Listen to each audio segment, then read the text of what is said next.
about this in one of the chapters of the book, is if you are feeling like stuck or a little lost or a little just like in your life right now, and that's very common. I think it's easy for us to do in this phase of life. When you have a set of goals and you can go back and look at them and see what you've accomplished and cross those off, it's a way of embracing what is and what you've done already, and being able to take a step back and say, okay, I might not be where I want to be. And I think that's what you were saying, Dr. Lynne, but look at all these things that I've done already. Then, and a lot of it, very often it's like you forget that you did it. You're already on to the next thing. It's similar to like, you complain and complain and complain about all the headaches you had. And then when they're gone, you forget you ever had them. So it's like you want thing, and then you did it. And then you forget you ever even did it. And it's like, oh, I haven't achieved anything. So I think just having that written down and going back to check in on that definitely will keep you from like feeling like down on yourself or like you're stuck or you're in a rut.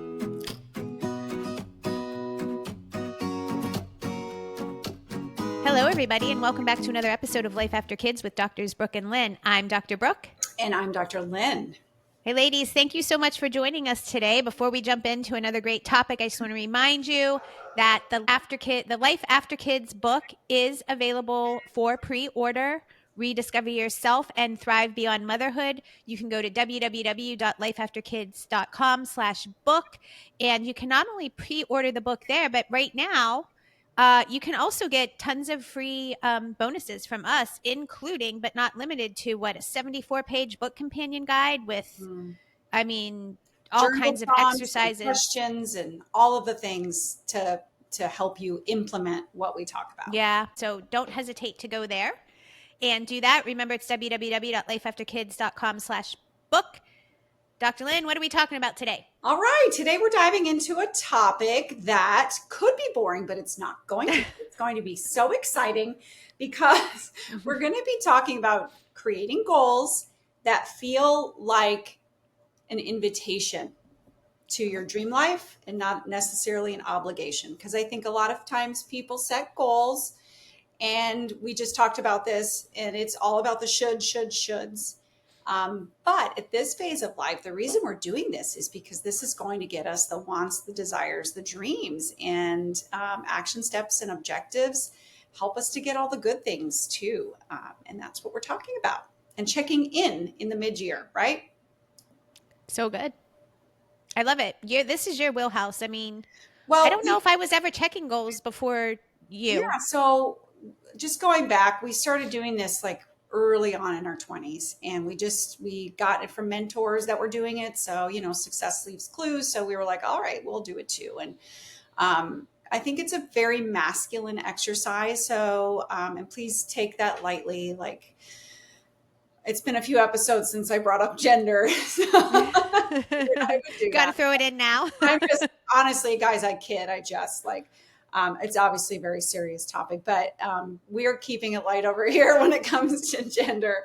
And what I mean by that is my husband, you're sort of driven, traditional roles. He's the producer, and, he would make all the goals, and I would come along for the ride.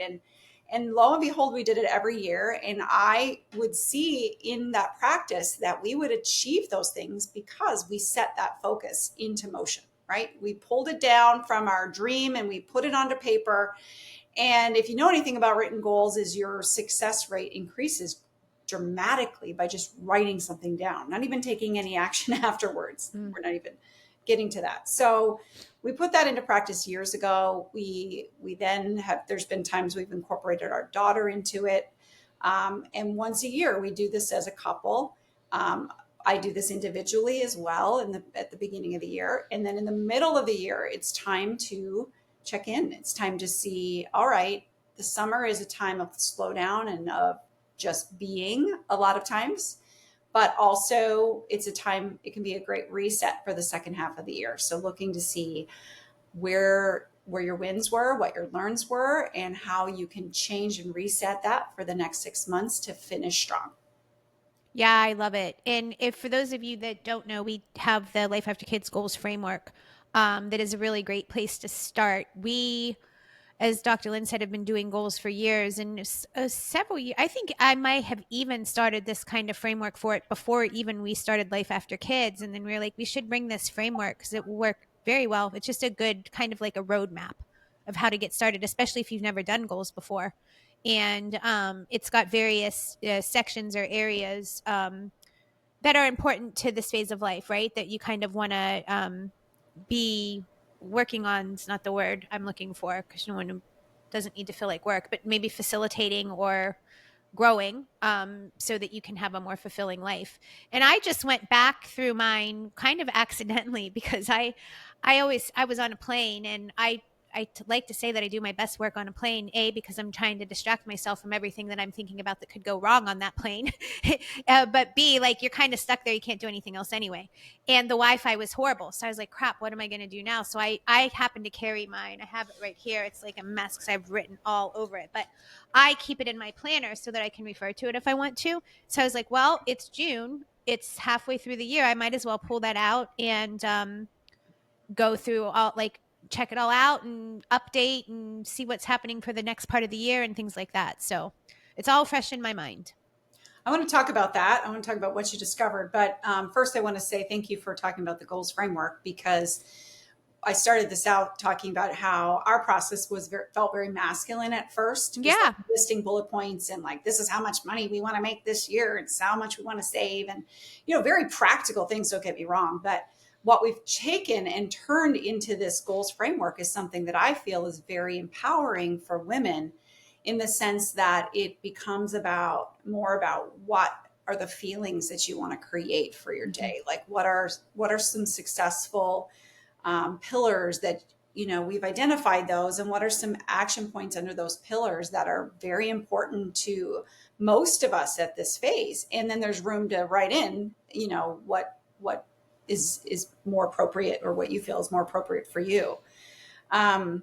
So it's morphed. My goal setting process has morphed over the years, and it's so been so integral in allowing me to get more life out of my days and therefore my years by focusing on what are the things that will bring me life, will bring me that feeling of being alive, and um, joy and gratitude, and writing those down so that in the time in between, you don't necessarily look at it every day, you don't read it every day, but it's been set in motion, and your brain has a way of wanting to make things that you've set intention for come true.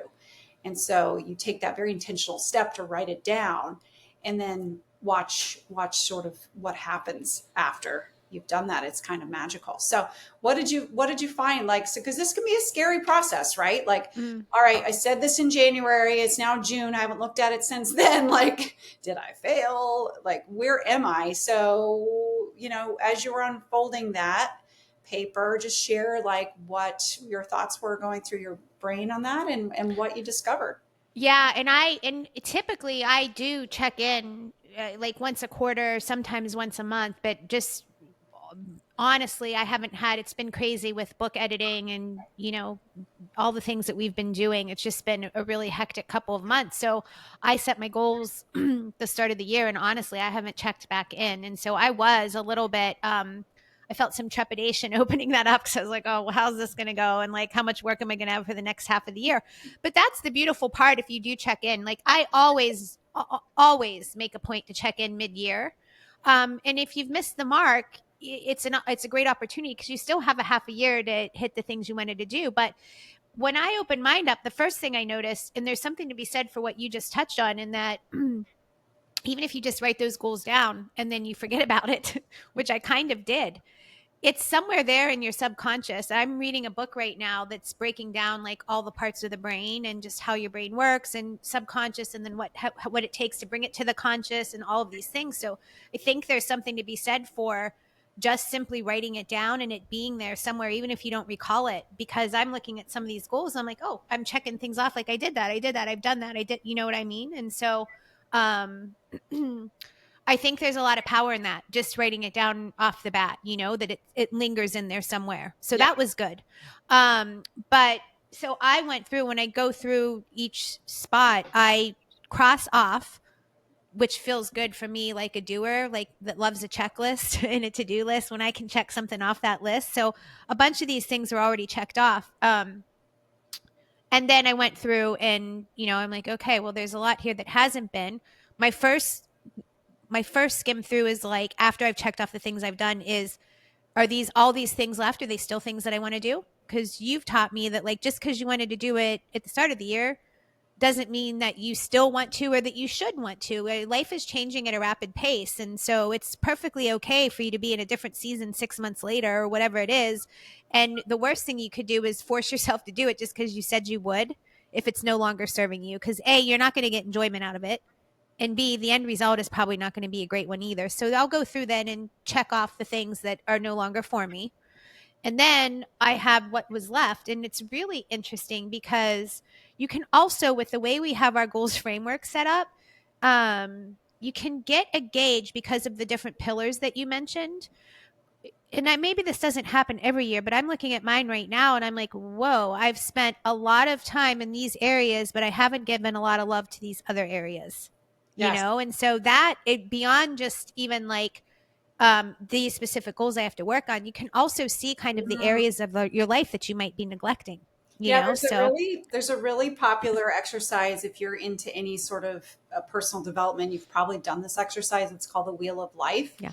and it's the concept of, you have a central core focus and then spokes that come off of that, and sometimes if you're more focusing on, for instance, your physical health, then your spiritual health might suffer, be shorter, and so forth. And so that is how we've designed our goals framework. And I think you would agree, we're not necessarily going for balance, right, in all areas, because there's going to be just seasons of your life where you do need to focus more on your physical health, or things that just shift, or maybe there's a natural inclination for you to do that.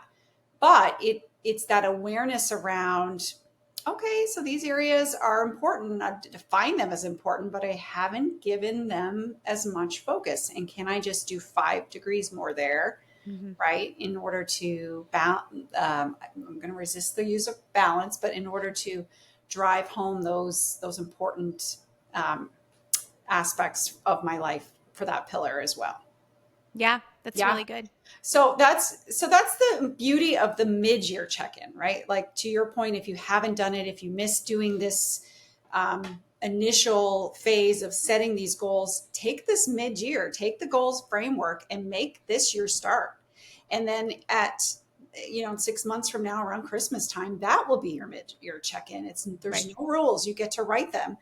But the beauty of coming back and doing the recap or the recheck in, which is what the process we're talking about today, is that you will likely find what you found, Dr. Brooke. You'll find yourself very surprised that so many of these things came true. And that's just such a galvanizing success. It Mm-hmm. helps you want to do it more. And the more that you do this, the more intentional and focused you get, and the more successful you become at it in general. Mm-hmm. And I think you'll find that. And then you'll find that segment of goals left over that they're one of two things. They lost relevance. And, like, I'm glad you pointed that out. And then the other aspect of it is, if you're not setting goals, for instance, if you're new at this, then you should definitely set all goals that you can achieve. But the more experience you get with this, you're going to be setting things that are what we call big, hairy, audacious goals. They're way out there. They're jumping for the moon. They're your moonshot. And you may not get there, but you want to stay in the gap. I'm sorry, stay in the gain of that and look to see, well, I may not have reached Mars, but holy crap, I got outside the atmosphere. Like, look at how far I came, and giving yourself some props on that. And then maybe adjusting the goal. Again, just knowing yourself, like, are you going to get defeated by that? Because if you need to see yourself like accomplishing something every time, then you want to set more perhaps realistic goals. But I kind of like that, giving yourself that moonshot and giving yourself a chance to show yourself what you can do. Yeah, that's so good. And if you are The other thing I really like about setting goals and then checking in with goals, and I talk about this in one of the chapters of the book, is if you are feeling like stuck or a little lost or a little just like in your life right now, and that's very common. I think it's easy for us to do in this phase of life. When you have a set of goals and you can go back and look at them and see what you've accomplished and cross those off, it's a way of embracing what is and what you've done already and being able to take a step back and say, okay, I might not be where I want to be. And I think that's what you were saying, Dr. Lynn. But look at all these things that I've done already. Then, and a lot of it, very often, it's like you forget that you did it. You're already on to the next thing. It's similar to like, you complain and complain and complain about all the headaches you had. And then when they're gone, you forget you ever had them. So it's like you want thing, you want thing, you want thing, and then you did it. And then you forget you ever even did it. And Yeah. it's like, oh, I haven't achieved anything. So I think just having that written down and going back to check in on that definitely will keep you from like feeling like down on yourself or like you're stuck or you're in a rut. So that's a great point. Like that's the reason we do in our house our 10-year journal, is because day by day nothing changes. In a year everything will, with consistent behavior, right? And so the goals are just a way of you getting that direction towards that, wherever you're headed, deciding where you want to go. um, I think you just kind of touched on something that I want to mention too. When we designed the goals framework, it wasn't all about just adding, adding, adding. It can also be about stopping, stopping, stopping things Yeah. that aren't serving you, and those can be goals. So keep that in mind. I want less of this in my life, and how can I achieve less of a stress or sickness or whatever that thing is? I love that lane, and making sure we consider that. Um, um, but along the lines of rediscovering what you do want, I have some journal prompts here, Oh, great. and we can just share a couple of these. Maybe we can um, get these in writing somehow, Dr. Brooke, but without promising, we'll just say a few on air. And so Mm-hmm. many of them are honestly in our companion guide for our book. So if you haven't pre-ordered, you Yeah. want to make sure you get that so that you can get the journal prompts. But I love this. So what version of me, so this would be a question you ask yourself during the mid-year check-in, as you're resetting yourself for the next 6 months. What version of me have I put on pause while raising kids? And what would I like to press play again on? So something, refamiliarizing yourself with who you were before, that young, youthful, free spirit, carefree type of person. Perhaps we're never, or nor would we want to. We're never going to, nor would we want to go back to that exact person.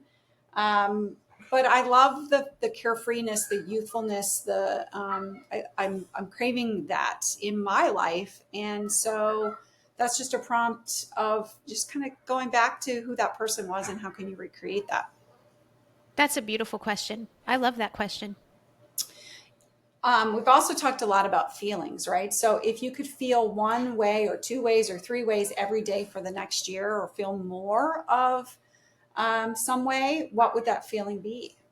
I Mm. just touched on free, playful, connected. We did a whole episode on this podcast episode quite a while ago now, but on our personal code of conduct, right? And just your day to day, how do you Yeah. want to feel? And starting with that versus I want this X by this time. Yeah. That's so good. I think that we talk about that in the book too. Is like in that's in that same chapter, and like yeah, it's in the chapter of embracing what is. Like how do you, because we're in this rat race of all these things we have to get and do. And that is a recipe for like feeling like you're stuck or not doing enough or comparing yourself to what everyone else is doing. But if you can take a step back from that and go, okay, how do I want to feel? And how do I want to be in this world? Mm, Now that's a totally, now you've flipped everything on its head. And when you can focus on those things, you'd be I think, a lot more content in your life and you will feel more fulfilled.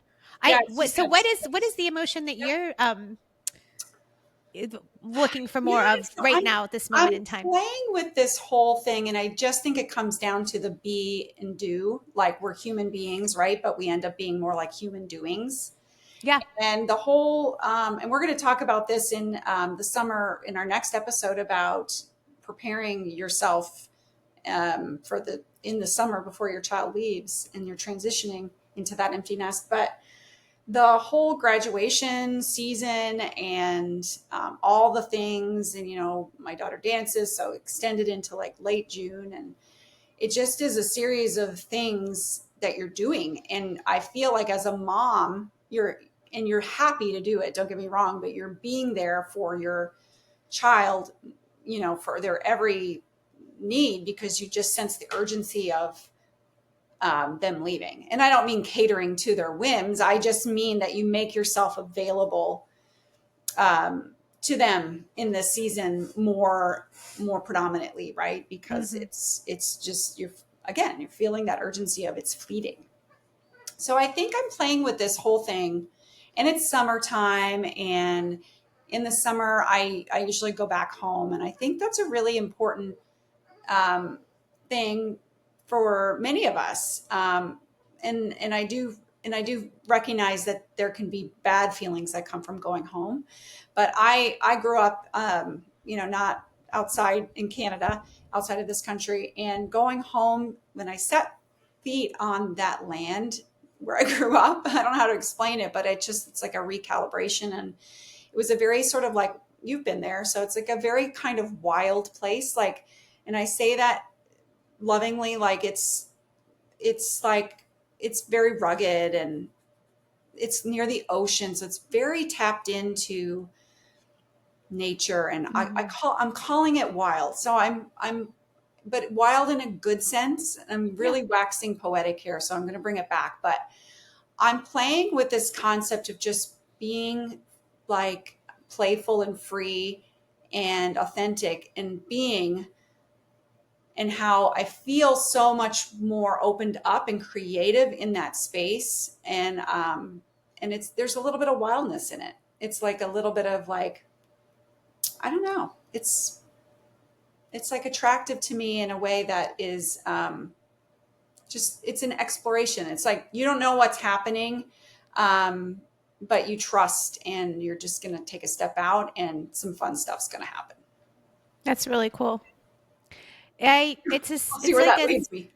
no, that's great. And I think there's some similarities for us, like in our kids. I think it's kind of like a parallel type of phase almost, because they're stepping out into something new, a little bit of the unknown, and like a recreating, and there's a little bit of like, oh, what's coming, and the creativity of that, and what can they build. And we're kind of doing the same thing over here in our own lives, which is interesting.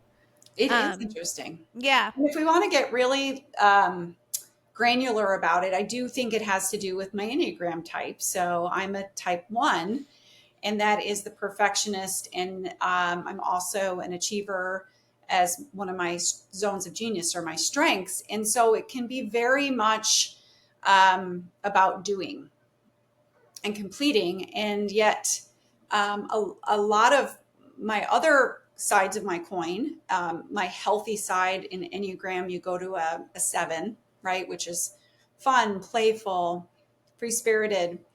And then some of my other strengths, being strategic thinking themes, where I really need a lot of space to just think and wonder and Yeah. ponder. And so I think it's just a case of me knowing those are my needs, right? Like to be my best version of myself, I think I'm a playful version, I'm a fun version. I'm balancing the doing with the being, but I'm definitely making space to for that, and not just all. Whereas I think there's other women, and this is why it's so important not to project, right, how we do things or what we're needing onto others, because we're all different types of moms, and we've categorized that. We've got four very broad groups and types of moms in our mom quiz, and each one needs something a little different. So it's just important not to project that. How about you? So you asked me that question. What are you wanting to feel more of in this mid-year check-in as you kind of examine that? Relaxed.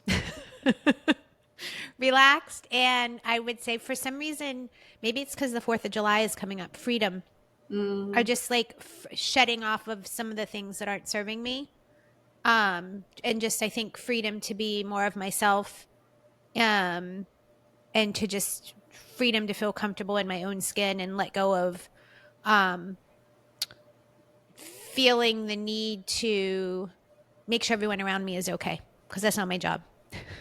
No, you weren't hired for that. No. So, and that even to some extent it involves my kids, because once your kids hit a certain age, it's not entirely your job to make sure that they're happy and okay. I mean, maybe that sounds harsh. We want to do the best for our kids and we want the best for them.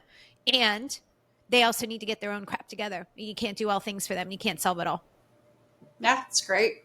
So, No, and I think yeah, that's I think healthy. that's probably where I am. I think that's healthy. Well, good. I think just overwhelmingly back to the goals check-in. It's just all Yeah. about what does success look like for you right now, on your terms. And this is a really great rhythm. If you're not doing this, we just really encourage you to start some version of it. Again, you get to write the rules. You don't, these are just suggestions that we make. These are things that work for us really well in the way that we do it. But we always love for you guys to change it up and make it work for yourself and then share that with us, because I'm sure that would help others as well. But um, hmm, let's see.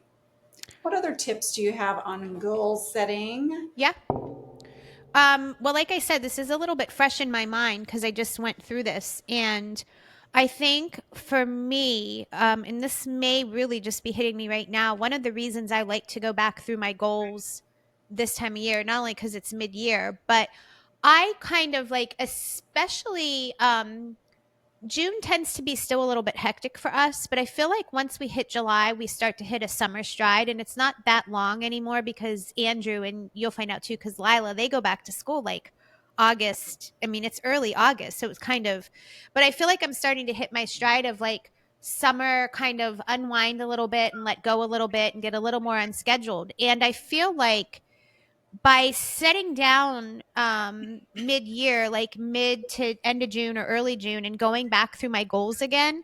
And what I do is I sit down, as I said, check things off. Then I go through the things that I still want to do, and I look at, okay, how am I going to achieve that? And I take out my planner, and I write down in the months or the weeks of like what action steps, what needs to be done in order to do that, whether it's like setting up an appointment or booking something or making a phone call or making a purchase, whatever that looks like to get me to that goal.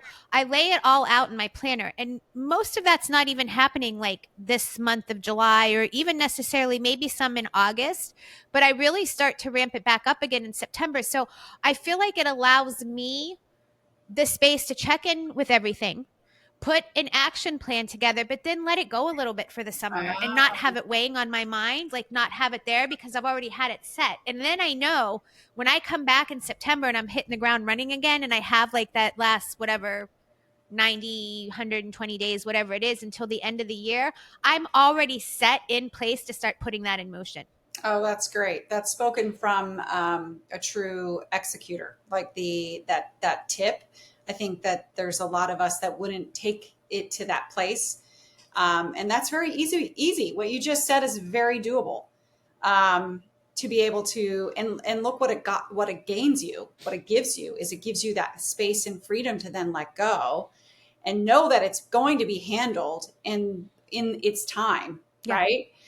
Because you've done that work up front to set it in motion when the time comes. And so that's really beautiful. I'm going to take that tip very much to heart and do that, because I have a planner and I do all the things, but I don't think that I've carried it across to that place. So that's really great. I love that. It's helpful for me. I find the older I get, I can no longer tell myself I'll get to that because I forget about it. So it needs to be written down somewhere. And by the way, I put things in like everything in my planner, and that doesn't mean I'm necessarily getting to it, but if I don't get to it where it is, I just take it and move it to the next week or the next month or whatever. Yes. But just so it's there and it's in my brain and I'm checking in on it. Well, And keeping it in your brain though, and you mentioned being older and relying on memory management. It's not even just that. It gets cluttered up there. So, yes. free up your mind to, gosh, that's where true relaxation comes, is when there's really nothing here because we've downloaded it all in the right place, whether that's emotional or tasks or parenting or whatever it is, right? And I just love freeing this up, and I'm pointing to my head, Mhm. by getting it written down so that, yeah, you know, because otherwise there's only so much space for rent up there, and Right. And taking out the if you're right things. exactly, and if you're somebody like I notice more and more that I get to this anxious place of like, I've got all these things to do and it's not all going to happen. And oh my gosh, and I'm looking to like 5 days ahead where it's like, but it doesn't all have to be done right now. And it's in the 5 days ahead, it probably will get done. But why are you feeling the stress now for something that's not? And Yep. so, because I know I tend to do that by checking them with the goals and, like I said, making a plan for the rest of the year, I know it's covered. And it Yes. allows me to say, okay, it's not done yet, but I don't have to, like you said, keep it in your brain and keep stewing on it, thinking about it, and feeling bad that I didn't get to where I was because I know it's going to be handled.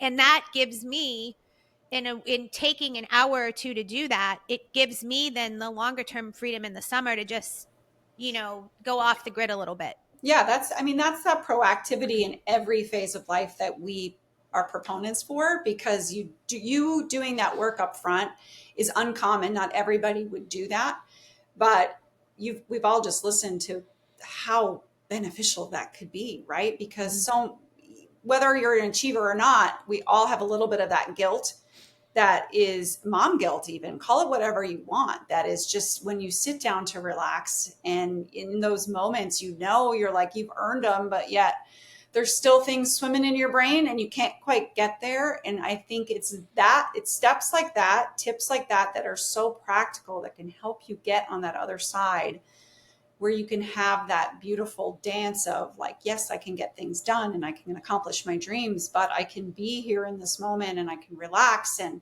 I'm actually giving justice to both. Yeah. Yeah. Yeah. Good. That's exactly right. And I think one other thing we should mention that's super important on the goals framework and just in general when you're creating goals for yourself is making sure that you're leaving some space to think about and write down some risks that you want to take, because we're big proponents of stepping outside of our comfort zone. And so be mindful of that too. If you haven't done goals, or you have done goals and you have written down your what risks you're going to take, I'd be curious to hear what those are, just to give us ideas for things we might want to do. And also, if you've Right. done them, we've got to get her on the podcast, by the way, that just had a big undertaking because of something she saw about us talking about stepping out of your comfort zone, right? And taking risks. Selfishly, I sometimes make content that is along those lines, because I want those ideas and I want you guys to chime in, because we're all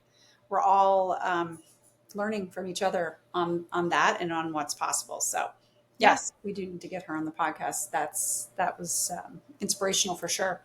Yep. Yeah. Okay. What do you think? Anything else? Anything else you want to add to the talk on goals? Yeah, I'll remind everyone of this.